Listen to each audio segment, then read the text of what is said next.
지금도 국제관계 뭐가 바뀌어요? 미국이 러시아랑 관계 정상화하고 북한이랑 맺으려고 하는데 우리가 언제까지 무찌르자 뭐 어쩌고 저쩌고 그런 방공사상 그게 아니라는 거죠. 바뀌어야 되죠. 왜냐면은 정말 10대 경제권까지 올라왔지만 전 세계 유일하게 4대 강국에 둘러싸여 있잖아요.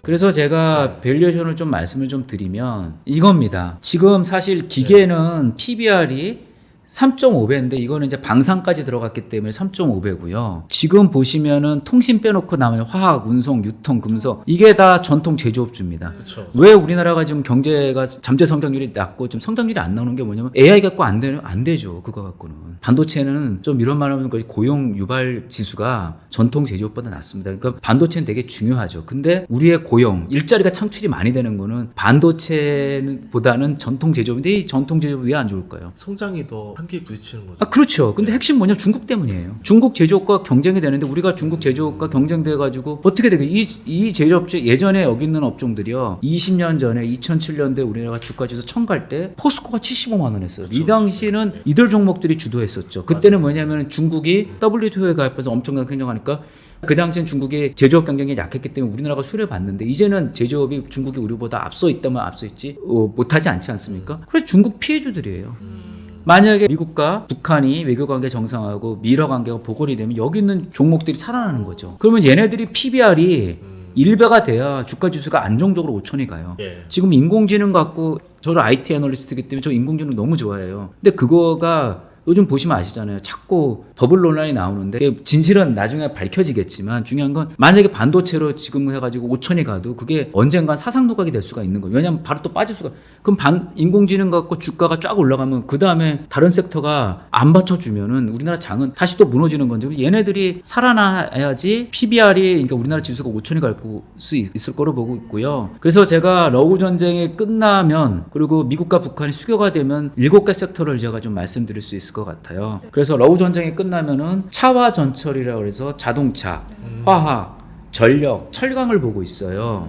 자동차는 왜 그러냐면은 러우 전쟁 터지기 전에 러시아 자동차 1위 업체는 우리나라 자동차 업체들입니다. 근데 러우 전쟁 터지면서 대러시아 제재 때문에 우리나라 기업들이 다 철수를 했죠. 지금은 러시아 자동차 1위 업체들은 다 중국 업체들입니다. 그러면 우리나라 기업들이 다시 러시아 재진출할 수 있을 것 같고 러시아에 있는 공장들을 우리나라 기업이 바이백할 수 있는 조건이 있습니다. 그렇게 되면 다시 자동차 업체들이 좋아질 수가 있겠죠. 그래서 저는 러우 전쟁 끝나면 가장 수혜를 체감할 수 있는 거는 자동차라고 보고 있습니다. 왜냐하면 자동차가 지금 중국 시장에 우리 다 나왔지 않습니까? 그럼 자동차가 업사이드가 없어요. 러시아라든지 전쟁이 끝나면 그 특수를 우리가 자동차 업체가 볼 수가 있고 화학 지금 화학업체 엄청 안 좋지 않습니까? 엄청 좋죠, 예. 옛날에는 화학업종 주가가 엄청 좋았는데 왜 화학업종이 안 좋은 게 두 가지죠. 첫 번째는 중국의 어마어마한 과잉 생산 설비. 근데 더 큰 게 있습니다. 왜냐면은 러우 전쟁이 일어나니까 미국이 러시아 원유를 제재를 했죠.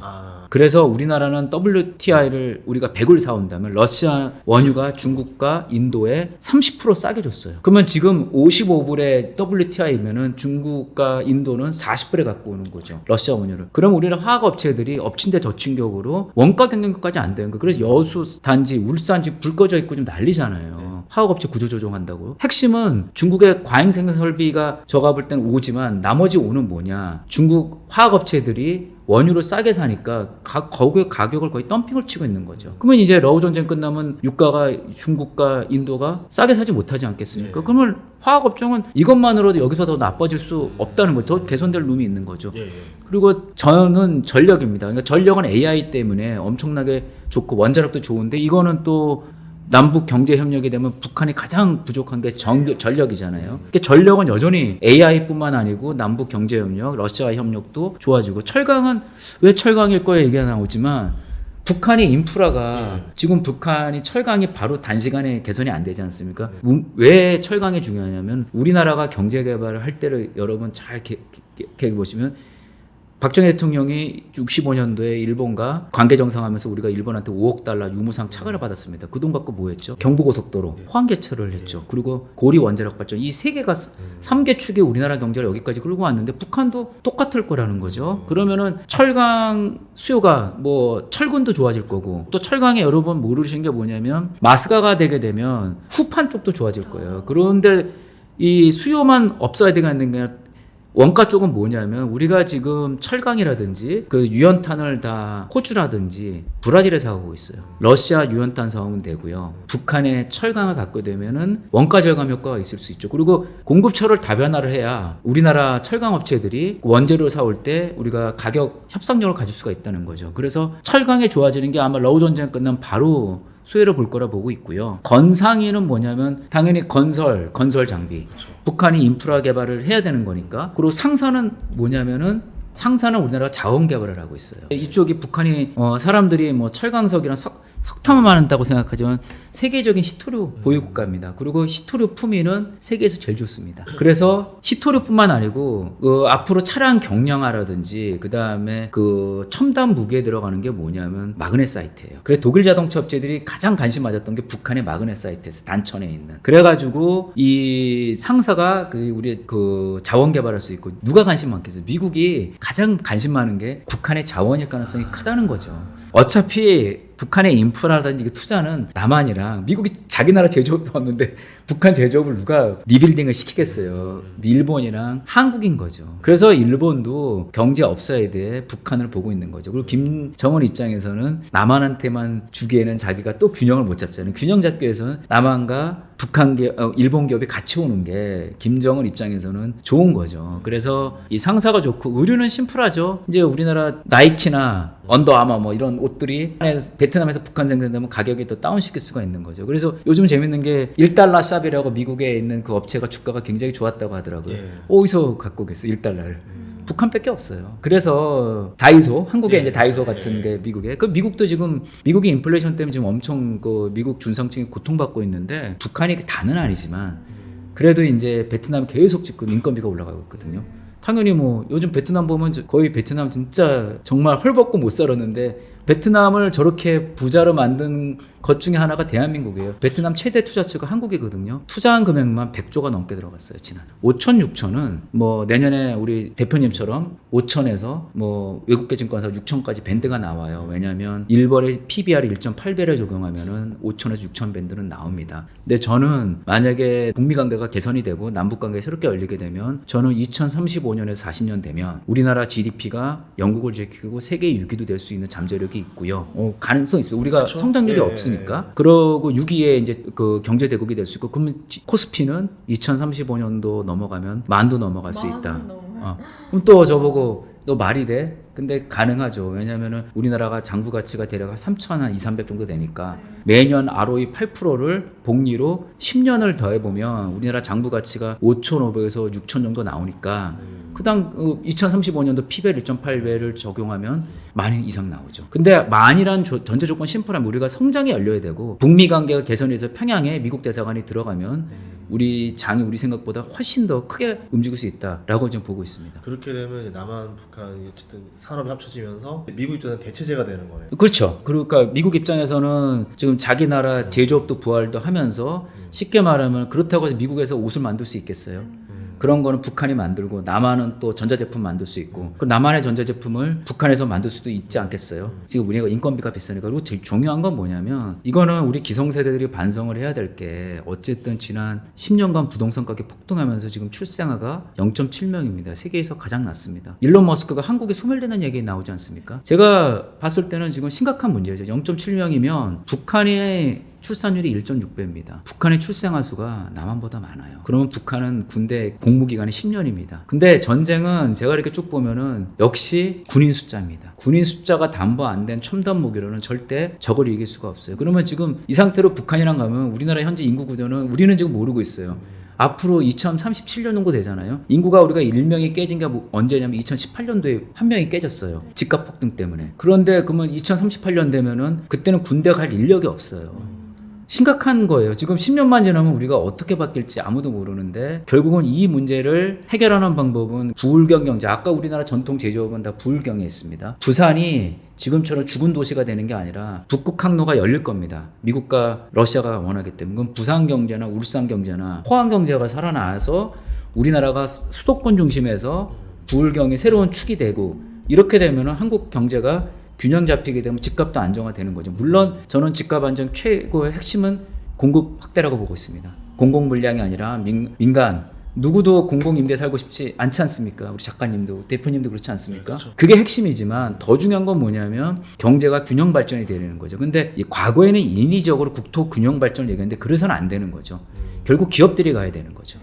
기업이 가야 되는 게 뭐냐? 전통 제조업에 살면요. 저기 예를 들면은 울산이나 부산 가서 월급도 많이 받을 수 있고 훨씬 좋아지면은 젊은 사람들이 왜 그쪽으로 안 가겠어요? 지금 옛날 지방대학에 지금 소멸되고 있다는 것도 다 그런 부분인 거거든요. 그리고 이제 우리가 뭐 어쨌든 간에 이런 북극 항로라든지 그 다음에 이제 새로운 남북 경제협력이 일어나게 되면은 우리 일자리 창출이 많이 될 거고요. 저는 그래서 인공지능 바이오 하는데 제가 공부를 그쪽에 있었는데 이쪽은 중요해요. 국가를 미래를 이끌거나 참 핵심 기술인데 근데 여기는 정말 돈 버는 사람이 정말 똑똑한 사람들만 벌어요.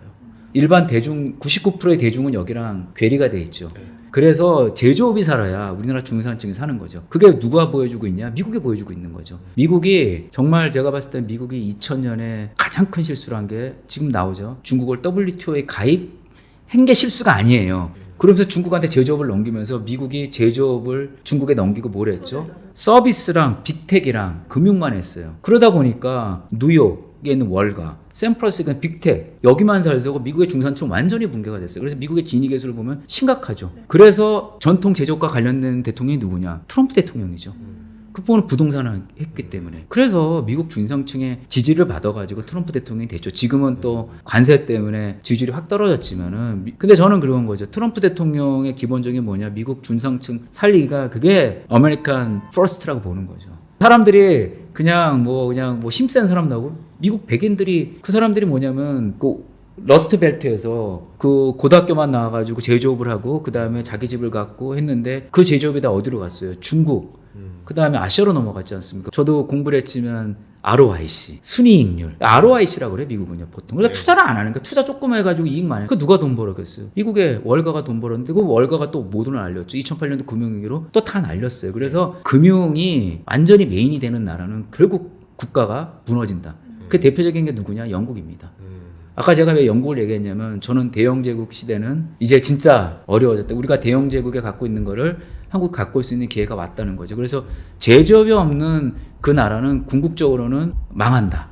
라는 게 제 결론이에요. 그래서 지금 유럽이 전체적으로 다 어려워진 이유가 복지 비용이 많이 늘어난 것도 있지만 유럽이 제조업이 완전히 몰렸어. 독일 빼놓고는. 그러니까 독일 하나 갖고는 안 되는 거죠. 그래서 유럽 젊은이들이 왜 지금 프랑스 시위를 여러분들이 곰곰이 봐야 돼요. 다 그 파이낸스 나온 거 갖고 ROIC 갖고 자본 수익률 높이겠다 다 나가는 바람에 나라가 저렇게 된 거예요. 그래서 그 나라 엘리트들이 일반 서민들과 중산층을 못 살게 만들었기 때문에 지금 저런 현상이 벌어진 거죠. 그럼 유럽연합이 예전에 유럽연합이 아닌 거죠. 그래서 우리도 그럴 단계 온 거죠. 우리도 뭐냐면 저희가 뭐 주가지수 만 얘기한 건 핵심 그겁니다. 제조업의 사람이 많이 가는 거지 단순하게 뭐 빅텍이나 이런 것만 갖고는 나라가 위기가 갑니다. 빈익빈 부위가 커지기 때문에. 생각해보면 우리나라 때도 보면 서민층 잘 되고 좀 장사 바글바글 될 때 보면은 건설 경기라든가 제조업 경기 좋을 때 그때 좀 먹고 살만하고 그거 죽으면 또 잠깐 힘들고 이러잖아요. 그렇죠. 예. 그래서 지금 제가 한 번 더 슈퍼사이클 책의 핵심은 한국 제조업의 부활이다. 그 제조업이 AI랑 결합이 되고 바이오랑 결합이 될 때지 인공지능만 갖고는 그 나라가 절대 발전할 수 없다. 그게 뭐 인공지능 요즘 일자리 잡고 없어진다는 얘기 나오잖아요. 뭐 공인의 회사들도 인공지능 때문에 어려졌다. 뭐 진실은 제가 좀 따져봐야겠지만 그 정도로 이 제조업과 연결이 돼야 되는 거지. 단순하게 인공지능.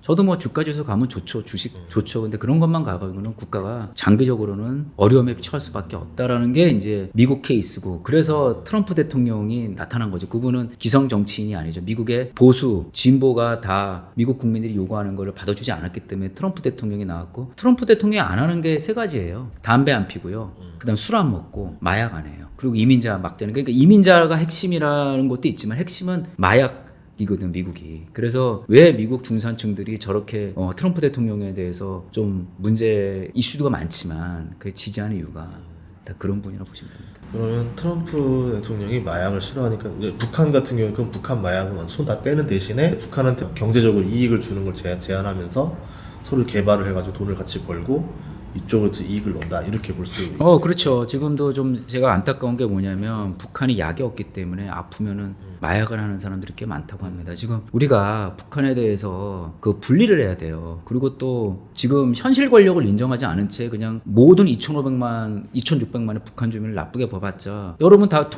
다들 원치 않는다고 많은 사람들이 그래요. 근데 다들 또 그런 얘기해요. 북한에 뭐 중국 가면 어떻게 할래요? 그건 안 되지. 다 또 그런 얘기 하는 거잖아요. 그래서 이 북한에 대한 저는 기본적인 생각은 그렇습니다. 식량과 보건에 대한 거는 우리가 적극적으로 지원해야 되고요. 그리고 북한의 인구 구조가 95년도에 대기근이 나면서 북한 조선노동당 김일성 패밀리가 운영했던 중앙집권식 계획경제가랑 배급제가 무너지면서 95년부터 30년간은 북한 주민들은 알아서 생존해 왔어요. 그래서 장마당에 생존해 왔기 때문에 그 95년도 이후에 태어난 사람들은 북한 정권에 대한 충성도가 굉장히 낮습니다. 좀 길게 보면 1985년부터 태어난 사람들은 다 그 지금 북한 정권에 대한 충성도가 낮기 때문에 그래서 지금 북한이 제일 두려워하는 게 뭐냐면 한국의 군사력도 아니고 그 다음에 미국도 아니에요.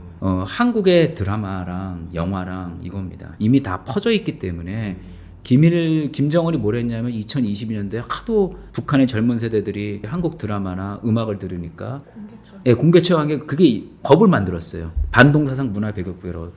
그게 문화투쟁을 한 거거든요. 그 문화투쟁의 핵심이 뭐냐면 남한 문화 막겠다고. 그게 그 정도로 지금 김정은 정권도 이제는 자기도 이제 미국과 관계 정상할 수밖에 없는 게 그만큼 먹고 사는 것까지 해결 안 해주면은 뭐 북한 주민들이 워낙 북한이 억압체제니까 쉽게 혁명을 할지 못할지언정 결국 항상 역사는 증명했지만 민심을 못 먹게 살면 누적 개수가 쌓여서 그 언제 어떻게 될지 알 수가 없는 거죠. 그래서 아까 말한 4대 세습을 저도 원치는 않지만 또 원치 않는 거랑 나의 신념과 나의 희망사항과 현실은 다르다는 거죠. 4대 세습이 됐을 때 그 김씨 왕조가 뭘 하겠어요. 결국 경제 개발에서 일정 부분 북한 주민이 먹고 사는 문제를 해결해 줘야 되고 그래서 제가 말하는데 보건, 식량, 마약 문제도 북한이 좀 심각해요. 왜냐면 아프면 다 마약하니까. 근데 우리 동포들이 저렇게 마약으로 아프면은 치료한다는 게 여러분들이 어떤 생각하시는지 모르겠지만 저는 되게 슬픈 현실이라고 보고 있거든요. 그래서 좀 우리가 과거의 냉전 체제 사고를 바뀌어야 된다라고 제가 보고 있는 거죠. 지금 통일 얘기보다는 일단 북한이 적대적 두 국가 관계를 하고 있는데 우리가 평화적 두 국가 관계가 돼서 서로 교류를 할 수 있게 바뀌어야 된다. 그게 우리의 대한민국의 거래적 관점이죠. 우리의 신념은 뭐죠? 우리의 소명은 통일인데 그건 일단 신념은 옆에 놔두고 당장 남북과 북이 경제 교류만 하더라도 우리한테 이익이 될 수 있고 아까 말한 대로 남북너가 뚫리게 되면 우리의 성장률이 높아지죠. 그래서 주가 지수가 제가 얘기한 게 분단 체제에서는 5천 6천이 적정하지만은 평화 체제가 새로운 그 남북 관계 열리면 만까지도 갈 수 있는 업사이드가 열렸다. 물론 그냥 많이 가는 건 아니죠. 우리의 노력이 답보된다는 전제 조건 하에 그렇게 된다. 그러면 이렇게 이득을 얻으면 반대쪽으로 또 국익에서 손해 보는 쪽도 있을 거 아니에요? 손해 보는 건 그렇게 볼 수 있겠죠. 지금 말한 대로 아니 북한의 핵이 100개까지 있고 제대로 비핵화를 안 하고 하면은 우리가 북한 정권을 연장시켜 주는 거 아니냐. 어차피 무너질 텐데 라는 생각은 제가 대학교 때부터 나왔었어요. 아니면 중국이 방해할 수도 있잖아요. 그런 부분이 있죠. 그러니까 지금 북한이랑 교류를 하게 되면은 북한 정권이 연장되는 게 그게 이제 뭐 특히 보수적 시각 가진 분이 그런 걸 우려할 수 있는데 저는 그 우려보다는 북한과 경제 협력 그리고 미국이 바뀌고 있는데 미국 전략이 바뀌는데 그거 올라타야죠. 왜 이 말씀을 드리냐면 우리나라가 식민지가 왜 됐을까요? 개혁을 빨리 못해서. 개혁도 못한 것도 있지만 그때 지정학 전략 변화가 뭐였냐면 일본은 영국과 미국과 손잡고 우리는 러시아랑 손잡았어 그 당시 고종황제가. 이건 국제관계 관점에서. 근데 러일 전쟁에서 누가 이겼죠? 일본이 이겼잖아요. 일본이 이긴 게 아니에요. 영국이 지원받은 로스차일드 가문한테 전비를 조달받은 국채를 성공했던 일본이 영국의 지원을 받아서 이긴 거예요. 그래서 우리가 식민지가 된 거예요. 물론 전반적인 거는 우리가 개혁을 안 했죠. 조선 왕조가 개혁도 안 했고 군대가 뭐 제대로 없으니까 될 수밖에 없죠. 그러니까 결국 뭐 국제관계가 바뀌는 거잖아요. 지금도 국제관계 뭐가 바뀌어요? 미국이 러시아랑 관계 정상화하고 북한이랑 맺으려고 하는데 우리가 언제까지 무찌르자 뭐 어쩌고 저쩌고 그런 반공사상 그게 아니라는 거죠. 바뀌어야 되죠. 왜냐면은 정말 10대 경제권까지 올라왔지만 전 세계 유일하게 4대 강국에 둘러싸여 있잖아요. 러시아, 중국, 일본, 멀리 떨어진 미국까지. 이 강대국장에서 우리가 뭘 해야 되는 거죠. 우리나라야말로 정말 세계 정세, 세계사, 지정학 이거에 정말 민감한데 우리가 이런 걸 안 가르쳐줘 학교에서. 대표님도 아시잖아요. 특히 세계사, 국사 이거 제대로 안 가르쳐. 그러니까 몰라요 사람들이. 근데 그거 아시죠? 역사를 모르는 자는 미래가 없다. 그러니까 우리나라 교육이 뭐냐면은 굉장히 시험을 위한 교육하고 진짜 역사 교육을 하는 역사를 그래서 일본 애들이 역사 왜곡을 하는 거예요. 그러니까 우리가 이 지금 지정학적으로 바뀌고 있고 그러니까 미국의 전략이 바뀌는데 또 그거죠. 그럼 우리는 미국 그렇게 하세요. 그리고 우리는 그냥 반공사상에 무장해서 북한과 절대 협력 안 해. 누가 협력할까요? 미국이 수금해주면 일본이 북한이랑 일본이 다 북한이랑 그 땡큐죠. 김정은 입장에서 일본 자금만 받으면 더 좋죠. 그러니까 이제 그 생각을 바꿔야 된다는 거죠. 그러니까 우리가 아니어도 미국이 북한이랑 관계 정상하면 일본이 북한에 들어가요.